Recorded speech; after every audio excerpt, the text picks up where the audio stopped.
unless it passes the fork test, I'm not doing it. What's the fork? I said, what's the fork test? He says, well, I get a script, a fork, and I stick the fit, and I said, if my character's not on every single one of them pages, I'm not doing it.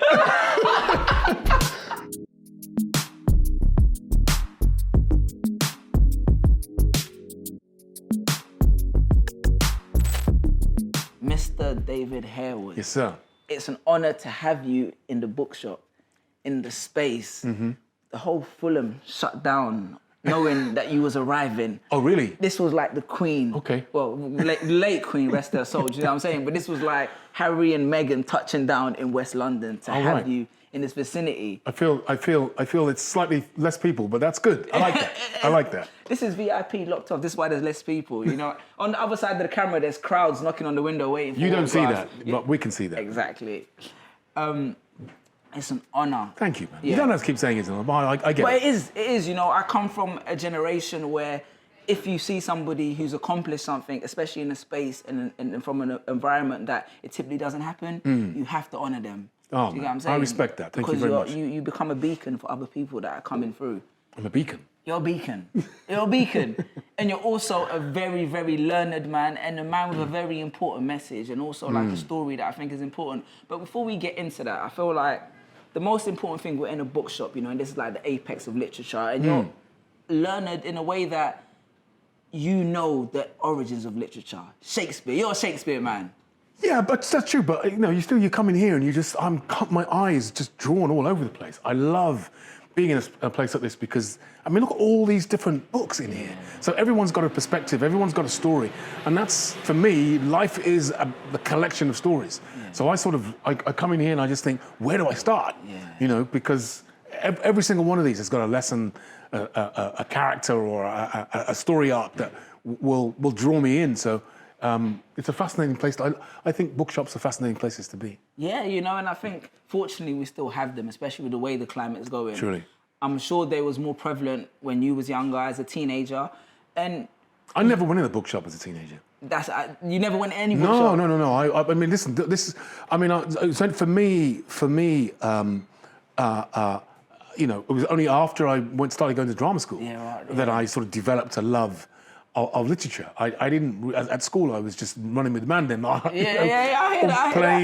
Playing. And you was in football as well, innit? You was goalie, doing your team. Playing football, playing rugby, you know, playing tennis. I was out with the boys. And so it was only after I went to drama school that I really found a love of literature, of words and stories. Yeah. So prior to going to drama school, because I've read your book, you went to watch a Shakespeare play. Yeah. And this play, what impact did it leave on you? Because as a teenager, I feel like this was kind of led you on the trajectory to where you were to eventually play all these big characters. It was King Lear, which is still to this day remains one of my favourite, if not the favourite play of mine of Shakespeare's. But it was just the impact of it.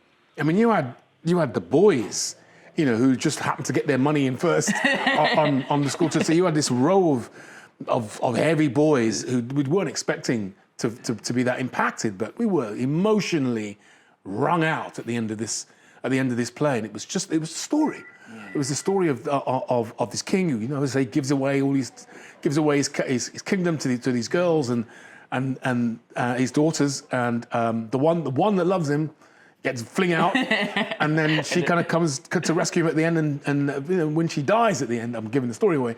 When she dies at the end, we were just broken, man, because it was obviously her affection for him was true, whereas the other girls were devious, and that's Shakespeare's a master craftsman and character. So for me, it was just the way he crafted, the cosmic way he crafted this story, which just impacted me deeply. And I thought, from then on, you know, I just never knew that could happen in a theatre. I never knew that I could be that emotional in a theatre. So from that moment on, I was sort of hooked, I think, on storytelling and the power of words. That being said, actually, I find it interesting. We've recently seen Denzel Washington take on the Macbeth. Did you see that? I did, yeah. Is there a David Harewood, potentially King Lear, coming to like Apple TV screen? I mean, you never know. That's a good bet. Maybe I should put that up there. Maybe I'll put that up there. That's a good bet. I see you there. I mean, you played King Lear when you was in drama school, right? I did, yes, and I've also played Edmund in the same play. So you know, there's a couple of plays that run through. I've done Romeo and Juliet a couple of times. Never actually been in. No, I have been in Macbeth. I played Macduff. So yeah, I love Shakespeare, I love putting Shakespeare on film. I think it transfers very well. How do you know the language element of it? I feel like this is where a lot of young people often kind of fall apart when it comes to Shakespeare. How are you able to traverse that like language experience of like this, thou, though, like in your experience going into it? That's what I find so interesting for like. Again, it's just a case of understanding once you sort of, you get the meaning of it. If you have a great director or you get somebody who's explaining exactly what that person means when they say that, or what the poetry is, what the meaning of the poetry is, it just flies off the page. It really comes alive. Yeah, I agree. There's a wonderful bit in Othello where Iago says, I will pour this pestilence into his ear. I think that's a great way of saying, I'm going to put this nonsense in this man's head. And then kind of, and it's it's the poetry for me that kind of comes alive. Yeah, I like Shakespeare. My line is, what's this one? All the world is a stage and... All the men and women merely players. What a great way of saying that. And that's exactly exactly true. The world is full of players. Yeah, and even... I need to let people know that I'm Shakespeare. I'm qualified. "'Tis the fault is in our stars." The fault is in our stars, not in ourselves. This man knows this stuff, man. I think that's right. No, I think it's amazing. So have you ever now we're talking about language of Shakespeare and the difficulty. Have you ever fumbled up like? All the time. I mean, really? On stage? Not necessarily with the Shakespeare, because with Shakespeare there's a really emotional line, so you can sort of. You have to know what you're talking about with Shakespeare. That line's gonna sort of be countered by the next line, which is gonna, and there's sort of an emotional line which runs through the text, so it makes it almost easier to follow. Oh. But sometimes when you're doing modern plays, or the one I'm doing now, Best of Enemies, that's a play that's based on real events, so there's no sort of emotional through line. Yeah, okay. And I've never dried or forgotten my lines as much as I did in that show. Serious? Just What do you do when you forget your lines? Make it up. Just make it seriously? up. Just make it up. On stage? Yeah, make it up. Get out of there.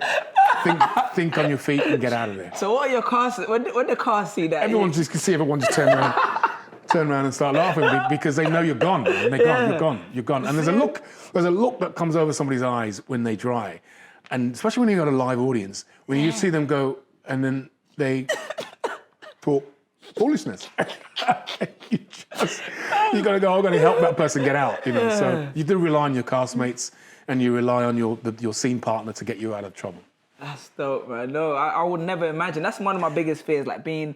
I mean, I'm on stage all the time, I perform, but having to say someone else's lines, I feel like it's a lot of pressure. So you ever tried when you're doing, obviously because you're doing spoken word poetry. Yeah. Now, do you ever forget? I do, but they're my words though, so I can just finesse it. You know what I mean? Okay. They're my words, so I can just be like, I can engage in a way that people won't really know. You know what I mean? That's interesting. Yeah, I finesse it sometimes. That's a real skill. To think on your feet like that. I'll take that on board then. That's a real skill. Much. Yeah. I appreciate that. Yeah.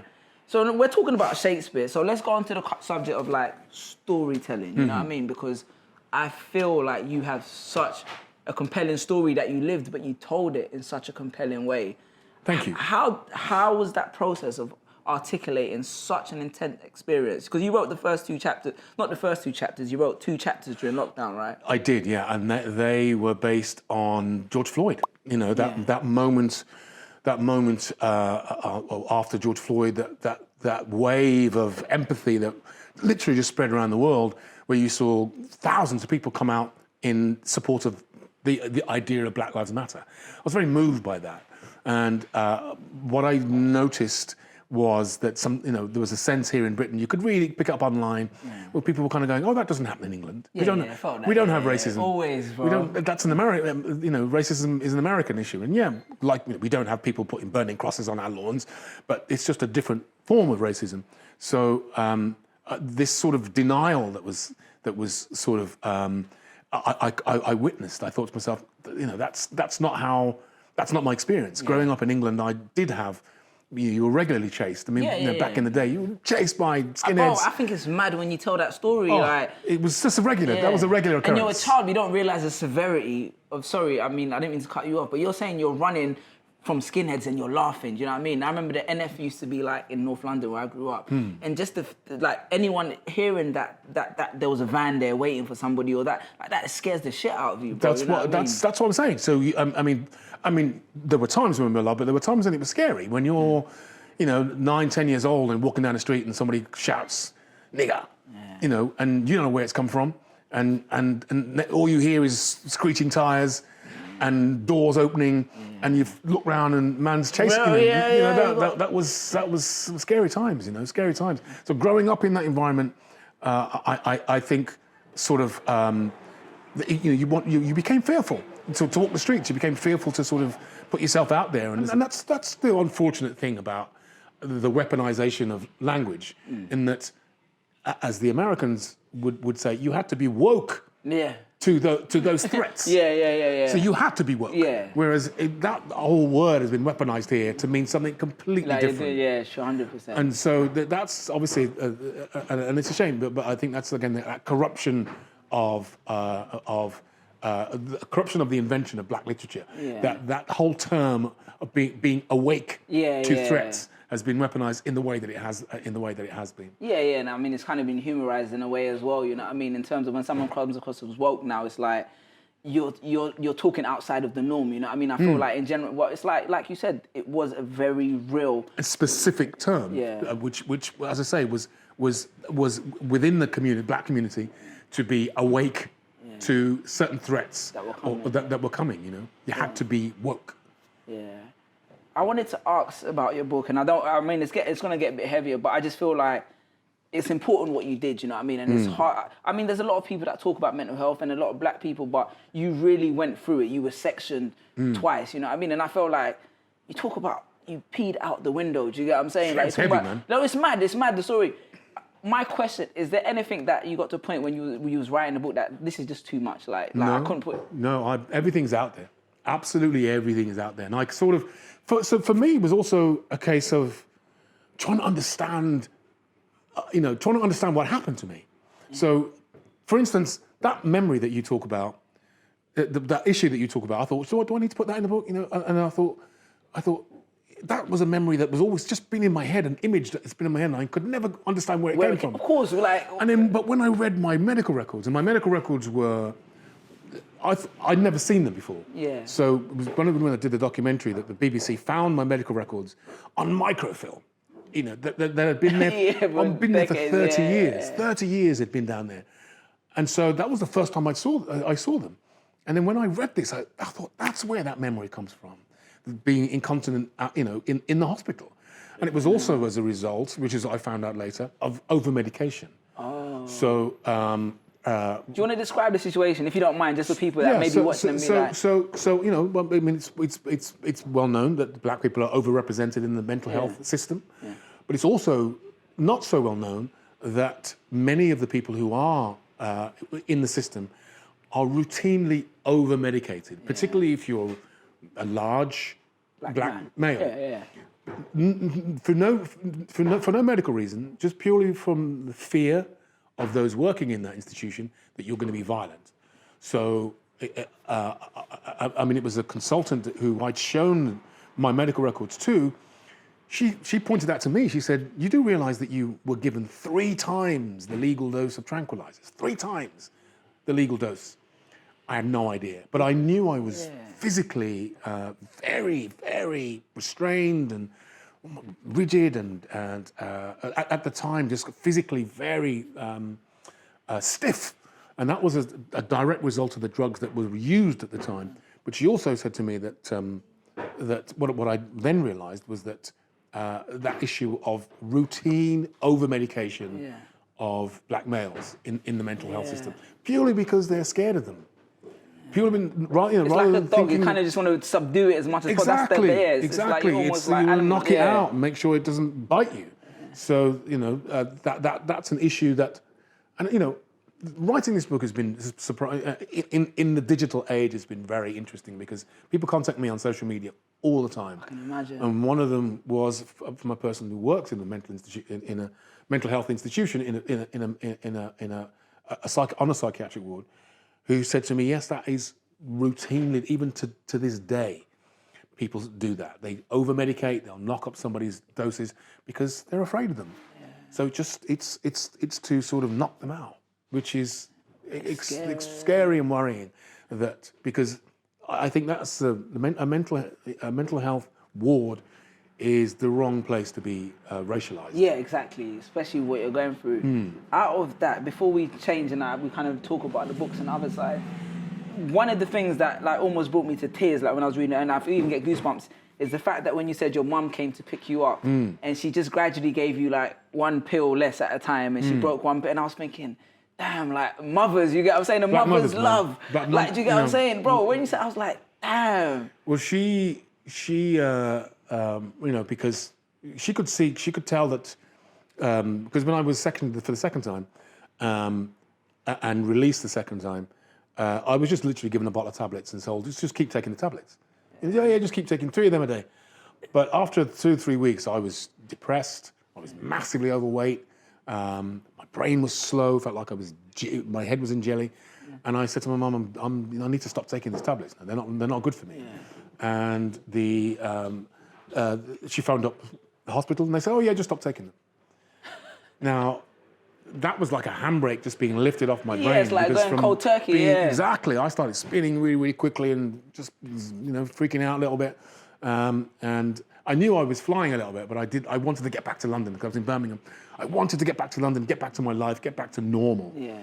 So I sort of hid it from my mom and then went back to London, lost it again. Spiraled out. And rather than phone the hospital, my mum knew exactly, as you say, she gave me half a tablet for 2 days and then quarter of a tablet for 3 days and then a little bit more and then a little bit until eventually she weaned me off those tablets. And that was that's what mother's love. Yeah. That was mother's wisdom. Bro. Not any medical advice. That was mother's wisdom who just weaned me slowly off this medication. So all praise to my mum for that. How was she when she read that? I mean, you spoke about it a bit in your documentary. She was a little worried at first that I was putting my head back into all this trauma. She thought it was a really... Because she was first hand on... Yeah, she was a little worried that I was, opening that door to the past. But the day after, the night the documentary went out, I didn't watch it, man. I remember rereading it in your book. You said, terrified. So the whole family just went bed. You were like, nah, lock off. No one's watching it. No one's watching that. And I hope nobody else watches it. But literally every single device was beeping and buzzing. And then the home phone rang and I leapt out of bed to answer it. And it was my mum. And she went, brilliant. Yeah. And as soon as she said that... That was it. Yeah. I'm all right. I'm good. She was proud of it. Yeah. And she thought I told the story very well and clearly. And as I said to you, man, I get people now who are experiencing that today, experiencing psychosis today, and telling me that they go straight onto the iPlayer and they watch that documentary. It helps either them, it helps their family understand what they're going through, because it's a really traumatic experience. Watching somebody go through, not just having psychosis, but watching somebody have psychosis, it's really, really traumatic. So I think it helps people understand what is happening to the individual. And I think as a resource tool, it's been enormously helpful for a number of people. Like I say, I get DMs every day from people who are experiencing it. A lot of black people, who say, look, my brother's just had this experience. Can you help? My mum's just had this experience. Watching your documentary has really helped me. Just reaching out. And I'm proud of that. I'm proud of the fact that it's taboo. Yeah. For some reason, and a lot of people are, for some reason, are ashamed of it. I don't. Maybe I'm because I'm an actor. I don't have no shame. No. But I am proud, in a sense, that I've cracked that taboo open a little bit, and that people who that my book or my documentary has just been a huge help to people who are experiencing it. No, I think I heard the perfect scenario. I mean, I'm from Ghana, so you're from Caribbean. I'm from Ghana, and almost in every African family, there's that uncle or that grandparent that everyone just leaves them in a room and say, just leave them alone. Do you understand? They just sit there. They're quite, not every African family, it's quite prevalent. There'll be an uncle. No one really understands, but they'll be like, oh, just leave them. And, they mutter to themselves, they mumble. And, growing up, those members of my family that they're clearly having mental health issues. But back then, I'm a kid and there was no conversations around it. You know what I mean? So hopefully now, like, families will be able to come together where, there is that individual and people are like, he's not just uncle, like leave him. He's not just nephew, just leave him. Don't touch. Do you get what I'm saying? Totally. But and as I say, within our community, there's a real reluctance to seek help, or a real reluctance to enter the mental health system. So a lot of us self-medicate. A lot of us, as you say, leave it and just hope it just goes away. And I think somewhere there's got to be a little bit of a bridge where you acknowledge that mental health vulnerability and at least explain to everybody, particularly children, as you say, what exactly is happening, rather than just leaving them in the other room. Yeah. So this is the sort of thing. I walk past the book and I go, and something catches my eye, and I just want to pick that up and I want to read it. Yeah. No, and I feel like that's the dying art, because everyone's on Amazon nowadays. You get what I'm saying? So it's like there's not that same kind of like feeling of discovery. Yeah. You know, before you'd go into the library and you discover a book, and then you kind of go down that. Oh, what else is this author written? So where did your love of poetry come from, or where did your was it from rap, or was it? Where does it come from? So I've always. Oh, I rarely get asked questions. I appreciate it. No, I've always been into literature as a form of like. So my parents, we used to live very far from where I used to go to school. It was like an hour. So being a child, it was kind of like getting on the train. There was nothing much to do, and I'd always loved reading. I'd always loved storytelling. So my first love was like in the comic book form. But when we started doing that long commute, I guess like one day maybe I picked up like The Hobbit. You know, this is before. You know, and I just fell in love with that book, and amongst others. And my dad has always been a storyteller. He's like, so he's always told me about books, and he exaggerates them. And I think where I really became a reader was when I remember going into my library when I was about 13 years old, and I just read The Hobbit, and I said to the teacher, I want to read this book called Lord of the Rings. And I'm in year 7, he looked at me like Lord of the Rings is like, it's 3 books and all of them together. And he ordered it for me, and I devoured those. And from then on, my journey has always been... Brilliant. So, so then as I got older, I got into hip-hop music, and then I guess the synergy between the two kind of became poetry and, you know, and telling stories in a way like that. Of course. And also, so I'm Muslim. So coming from a Muslim household, it was like, you're not allowed to make music. It was like, poetry is like, it's inherently within the faith, but music, no, like no rap, no, you understand? So I was kind of like caught between those two dynamics, and that's wonderful. Well, it's a great way of exploring a new genre, as you say, like poetry or literature. It's a great way of expanding your horizons and learning. It's a great way of learning. 100%. I actually want to recommend something for you. It's normally, I would say the book, but I want to recommend the audio to you because it's The Martian. Have you seen the film? I think. Yes. I think Matt Damon. Okay, so there's The Martian, yeah? Until I listened to your audiobook, that was the best book I'd listened to on audio, innit? Then I listened to your book and I was like, this guy killed it. No, it was dope. It was dope. The audiobook was dope. You know what I mean? Then, like, I felt like, you know, the characters, everything. I had to stop reading sometimes because, you know, even though I've written that book, every now and again something will catch me emotionally. Yeah. And I just have to stop and just like have a little bawl and then come back and hit it. Serious. You know? Yeah, you did it. You killed it. Like, Thank you know what I mean? Top audiobook. Thank you. How was the process like? Did you always know that audio is really where I'm going to get reinvested into this, or? No. Again, it was, you know, they said, they told me that they wanted to record it, and I was filming at the time in Vancouver. So we booked a little studio in Vancouver, and every Saturday, for 3 Saturdays, I just went and just recorded it. Serious. And I wrote the book when I was there. So it was still fresh. Yeah. As I say, even though I'd you know, had written it and I knew what was coming, there were moments when I would literally just have to stop and bawl my eyes out. Like particularly the bit where when my best mate died. The bit there was a bit where my mum left. I find that really emotional. Just remembering my mum leaving and you know, using a key to get back in. I used to get emotional now. When she left, But yeah, moments like that where it just hits you, man, and out of nowhere, you find yourself getting very emotional. I mean, I felt that it's Lewis, right? Louis, yeah. Yeah, Louis, yeah. I mean, watching how much of your story he was a part of. Like, it was heavy, man. Like, just to see where, like, you know, but it's amazing, you know what I mean? Like you said, the things came together at the moment where they were supposed to, you know, and, I mean, you know, it's a testament to his life, I suppose, you know? I mean, that one crazy, I wouldn't say coincidence, but moment of beauty was getting Homeland on his birthday. Was for me a sign from above. Yeah, 100%. Or a spirit that just says, "Go ahead, man." Yeah. So yeah, I was very touched by that. We actually have.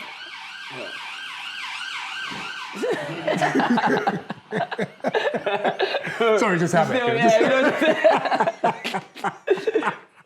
Oh, we actually have a mutual friend, Simon Frederick. Yes, I know Simon. Yeah, Yes, yeah. Great. Like he did.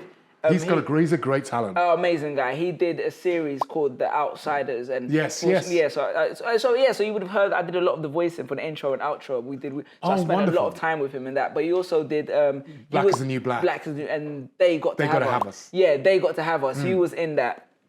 And that's Blood Diamond story, yeah? For any actors, yeah? Where did you find the confidence to, like, essentially create your own role? Like, you know what I mean? Where did the confidence... No, because I think coming from the UK, like, you step onto a set with fucking DiCaprio and all these big guys, and you've only got a minor role, and you go to the director and say, I need more lines, and you manifested that. Where did that confidence come from? Well, no, it wasn't that I manifested. It was just that I could see that there was a great character there. I mean, this character was just a fantastic character, and... he wasn't in. There was all these scenes where he could have been, but they hadn't written any lines for him. So I said to him, "You're missing out, man. This guy's great." And as you say, he thought I was just trying to make my part bigger.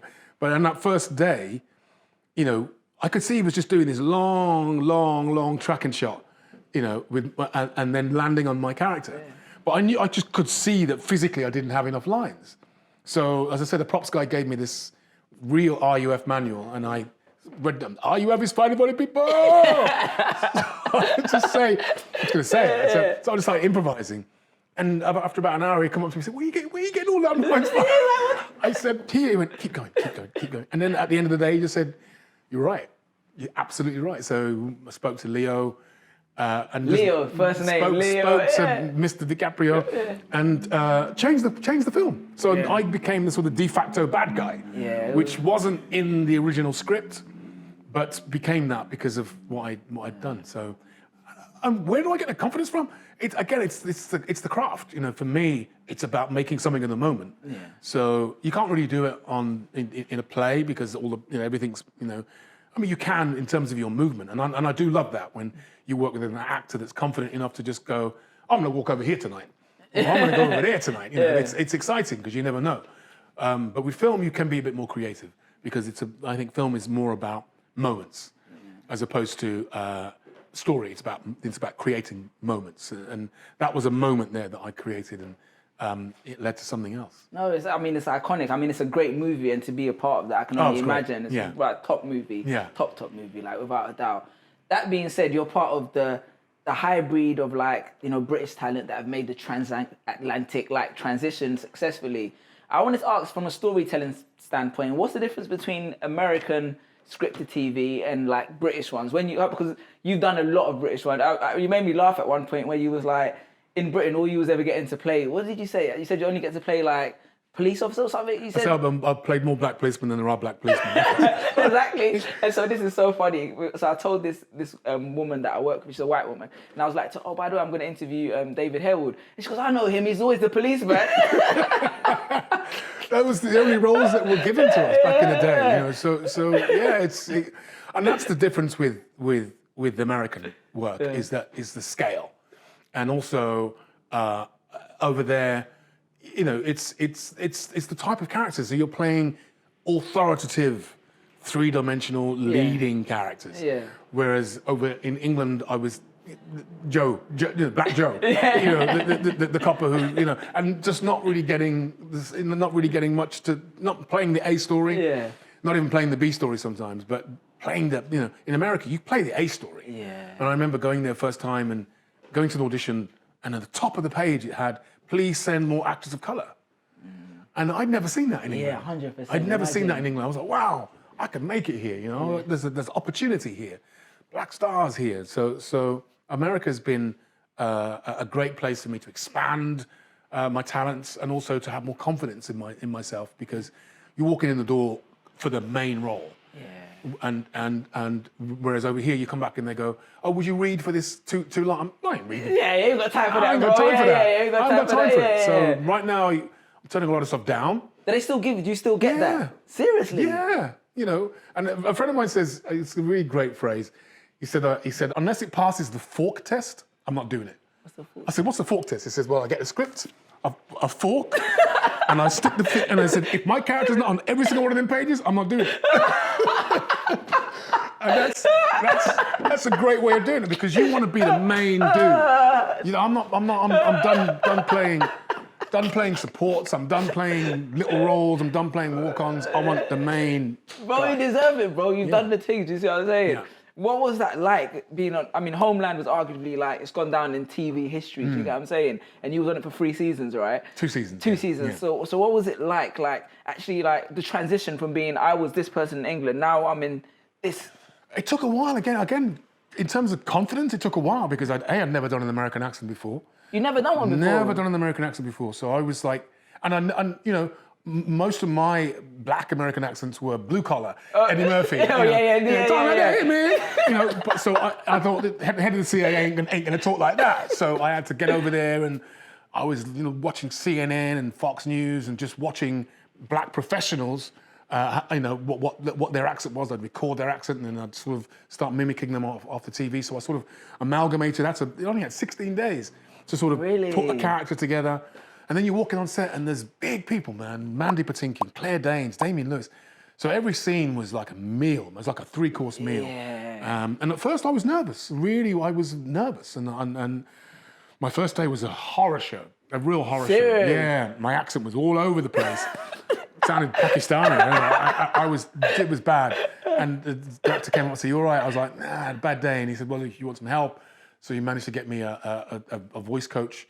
And really? So then what I would do is I'd work with the voice coach on my days off and then come to the set ready. Just come to the set ready. And I say this to all the young actors as well. Because what I would do, even on my days off, I would come in and I'd ask the sound guy for some headphones and I'd sit and I'd just watch the actors. Just watch everybody, what they did. And it's because I came from a stage background where you're talking like that all the time. Yeah. You know, and then you realise, hey, look, see, they're talking like this, all down here. So I learned that I didn't have to project. I didn't have to sort of enunciate very, very clearly. Just be very natural and talk like that. You know, hey man, what's going on? And it was just great to watch how relaxed they were and how little they did. So I had to learn a whole new way of working. I learned a whole new craft, and luckily I was working with the best, so I got to learn from the best. Dope, man. I imagine you must have been sweating because I heard America's cutthroat. They'll just call you like they can cut your character like. Literally after the read-through, done. You know, fired. You know, I know people who have been. I know my friend tells me this great story when he landed in America for the start of the because he went out there for this show. Yeah. And then when he landed in America, there were posters for the show already up on the wall, right? On billboards. And he was like, man, I'm in there. Dope. They started filming, he started coming out, he was on it. Nice. And then literally mid-scene, people come in, sorry, cut. Done, the whole thing's done. 2 episodes in, done. Not getting the audience cut. So on his way back out of the airport, they were taking the same posters down. Done, finished. They are cutthroat in the way that if you ain't getting the audience, if he's not getting the numbers, serious. you're gone, you're cut. And likewise, they'll replace your character. You know, if your character ain't working, if you're late, if you're cut. Serious. Gone. So yeah, you gotta Hey, I thought sorry. pull your weight then. I thought they're taking the posters down. Hey, that will finish it, man. Sorry. As we're drawing to a close, just wanted to ask a bit more. Basically, Supergirl, amazing look, you know. Thank you, brother. I grew up on comic books, so just the level of fandom around that, that must be, you must go to the Comic Cons and stuff like that, and it must just be like overwhelming. How does it feel knowing that you came from Small Heath, right, in Birmingham, to be like on this global stage, a black man who's gone through mental health, like you had psychosis, you know, you did every single role here, to be this relevant or significant to so many people, like, how did you process it? What was it like? You're taking your stride, you know, because as you say, that experience for me was like nothing else in the world. To have a breakdown, to push your behavior so far that you get sectioned. For me, anything short of that is entertainment. Yeah. So having as I said in the book, I remember becoming conscious on a mental ward, and looking around and going, man, I'm in trouble here. I'm never going to get out of here, right? So So to have that memory and then to be on a red carpet somewhere, you know, with DC banners flying and Man and Man's walking past, Chris Hemsworth walking past you, hollowing you out. Yeah, bro. You kind of go, this is great, right? So I think it's, you know, it's, you take the rough with this movie in life, and I've had the rough, and I was all ready for the smooth. Yeah, so I hear that. All of that stuff has just been a joy. I hear that. Thank you so much for your time, David. Brother, I appreciate it, man. thank you, man. Like I said, bro, you're a fucking icon, legend. Thank you very much. That's man. I appreciate that. Thank you, It man. means a lot. Keep doing the thing. Thank you.